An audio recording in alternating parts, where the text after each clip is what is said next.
ibisobanuro birambuye ko bita antikristo. Nyamuneka nimuhabuke mugumaho ngaho. Ibisobanuro birambuye kuri antikristo, imikorere ye nuko wamwirinda. Abantu rero bakunda kwibaza kwizina ryumvikana hirya no hino kwisi no mu Rwanda ryumvikana ryarahasakaye ni izina ryitwa ngo ni antikristo. Nkuko ibi rero ikibi cyangwa se nkuko ikibi ni cyiza bidasigana cyase bidasigana aho wumvise Kristo burya ngo na antikristo uramwumva aho hafi aho ngaho mu yandi magambo abari aho ngaho hafi. Muri sasa muri kiganiro tugiye kubagezaho muri make bimwe mu bivuga kuri antikristo nuko wakwirinda of course cyangwa se wanesha imikorere. Sasa mu byukuri antikristo bisobanuye iki?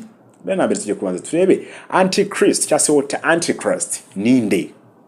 Mu byukuri rero antichrist cyase antichrist cyangwa se antichrist nyine mu cyongereza ni amagambo abiri afatanye. Antichrist bisobanura kurwanya cyase mu anti bisobanura magambo anti bisobanura kurwanya.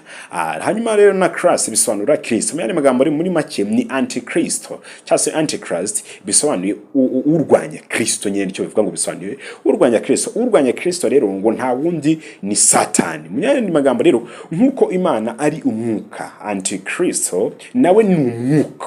Muri kumva ariko antikristo kari umwuka, reka mbisubiremo. Nkuko Imana ari umwuka, antikristo nawe ni iki? Ni umwuka. Ntushobora kumurebesha amaso y'umubiri nkuko n'Imana udashobora kwirebesha amaso y'umubiri, kandi ngo nkuko udashobora kubona ingabo z'Imana arizo z'abamarayika, ni nako n'ingabo za Satani izo bita antikristo n'ibiki byose ari nazo z'abadaimoni ngo udashobora kuzibonesha amaso yawe y'umubiri, ariko urumva ibyo bihishwa amaso. Mu by'ukuri rero nibizoro antikristo akora ati, tujye kureba uwo bita antikristo rero sasa akora ati. Mu byukuri antichrist nkuko Imana takwemeye magambo nkuko bikunze kuvuga cyane nkuko Imana ibyo ikorera mu isi ikoresha abamarayika na mwuka wera, hanyuma mwuka wera nawe agakoresha kanakorana n'abantu bamwumviye birumvikana. Mu magambo rero no kuvanga abo ngabo nabamwumviye bemera gukorana nawe. Sasa rero uku niko antichrist akoresha abadaimoni.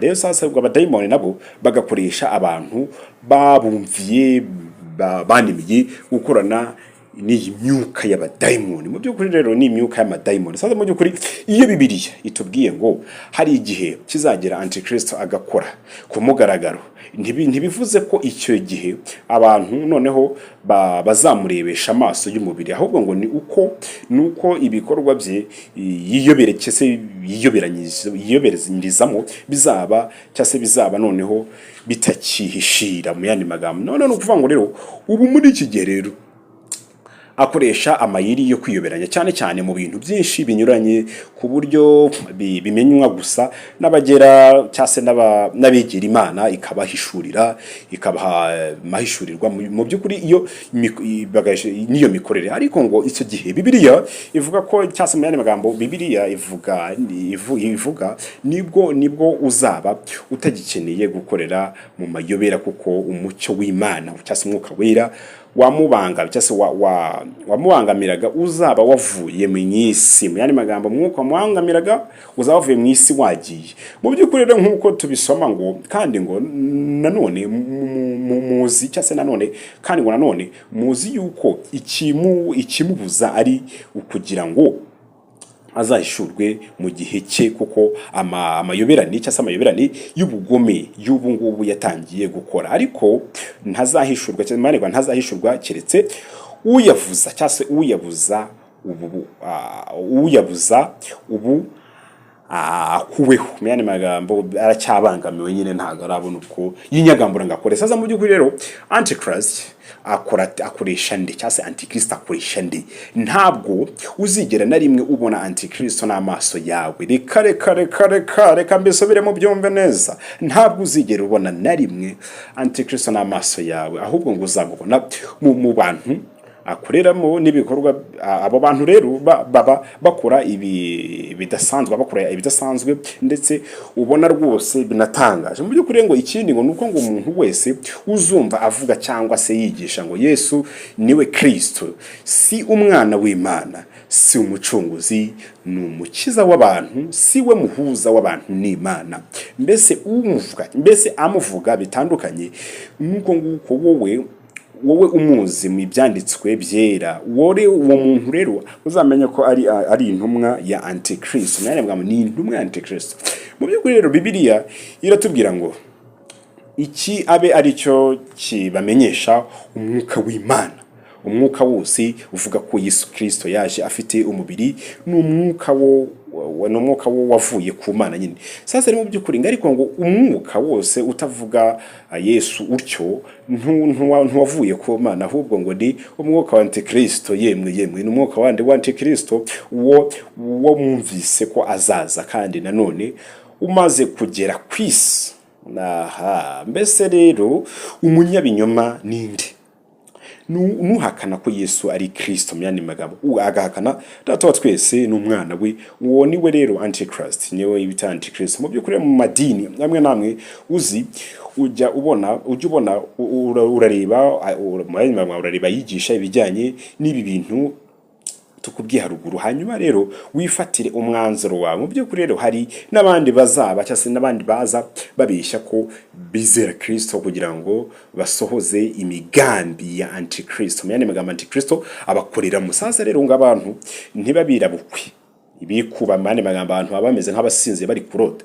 Mu by'ukuri rero urugero ni nk'abavuga ko Yesu Kristo yarangije byose. Abantu bose rero bajya mu ijuru, abantu bose bazajya mu ijuru bitewe nuko ngo Yesu yarabirangije. Sasa mu by'ukuri ubuntu bagirwe bwarangiye cyase bwarangije byose, nta cyaha kigikorwa ngo kibarwe imbere y'Imana. Sasa n'ibindi bigonamye byinshi nk'ibyo mbese bashaka kuvuga ko Yesu yatanze uburenganzira bwo gukora ibyaha, nta kibazo abantu bakijanika mu byaha. Reka sinakubwira nubona rero cyangwa se kumva umuntu avuga cyangwa se yigisha acyo, uzamenye ko ari igikoresho cya Antikristo ufite intego yo gushora abakristo mu byaha, ugambiriye gusiba inzira yo gukiranuka mu mitima yabo. Ibyo rero ibyo Kristo Yesu yari yaciriye abantu.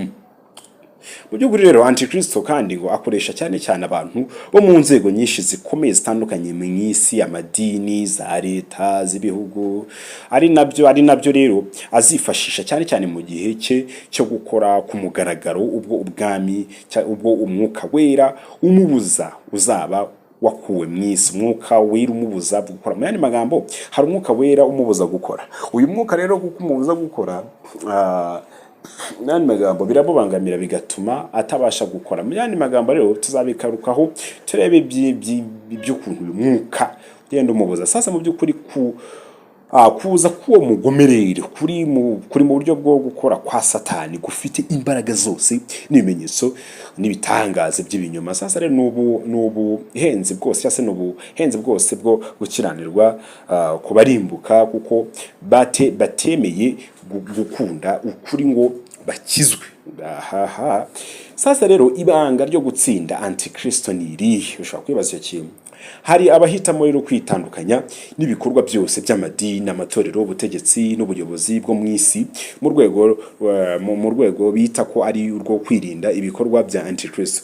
Ubwo nabwo ni ubuyobe mw'abantu mu bikoro, ubwo nabwo ni ubuyobe kuko ubuyobozi bushyirwaho n'Imana, nubwo Antikristo nawe agerageza kubukoresha mu buryo bw'ibanga rikomeye. Burya ngo mu gusohoza imigambi ye mibi ku isi, ariko ngo Imana idutegeka kumvira abatuyobora. Abantu musuzugura bayobora n'akazi kanyu, namwe muzashiduka namwe mwagirweho urubanza bitewe no kutumvira ababayobora. Mu yandi magambo rero mujye mwumvira leta zanyu, nicyo bishaka kuvuga. Nimukajye mwisuzugura ngo munyuranye nabo mukora ibidakwiye. Mu by'ukuri rero dusoma mu byo dusoma aratubwira havuga bati mwumvire ababayobora mugandukire kuko aribo baba maso, barinda imitima yanyu barinda imitima yabo